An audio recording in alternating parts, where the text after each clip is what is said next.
জীবনের কোনো পরিস্থিতিতে যদি এই দৃশ্যটা আপনার সামনে আসে যে আপনি যাদের থেকে সাপোর্ট পাওয়ার আশা রাখার পরও সাপোর্ট পাচ্ছেন না, আপনরাই দূরে সরে যাচ্ছে, মনে রাখবেন আপনার আল্লাহ আপনার উপর দয়া করা শুরু করেছেন। সুবহানাল্লাহ।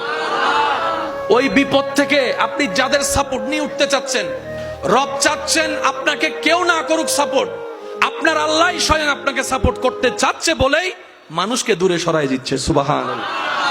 জীবনে যদি কখনো দেখেন কাছের মানুষ দূরে সরে যাচ্ছে, বেঈমানি করছে, দুই নম্বরই করছে, চোখ উল্টাই ফেলছে, আপনি বুঝে নিবেন আল্লাহ তাআলা আপনাকে দুনিয়ার আসল চিত্র দেখাচ্ছে। আপনি যেন বুঝতে পারেন আপনার আপন বলতে আল্লাহ ছাড়া, আপনার আপন বলতে আপনার নবী ছাড়া আসলে আর কেউ নাই, আসলে কেউ নাই, আসলে কেউ নাই। আপনার ভালোবাসার অধিকার পাওয়ার একমাত্র আল্লাহর আছে, স্রষ্টা হিসেবে নবীর আছে। আপনার উম্মত হিসেবে আপনি ভালোবাসবেন আপনার নবীকে, আপনি আল্লাহকে ভালোবাসবেন, আপনার নবীকে ভালোবাসবেন। এই বুঝটা দেওয়ার জন্য আল্লাহ অনেক সময় দুনিয়ার এই বাস্তবতা আমাদের সামনে এনে দেয়।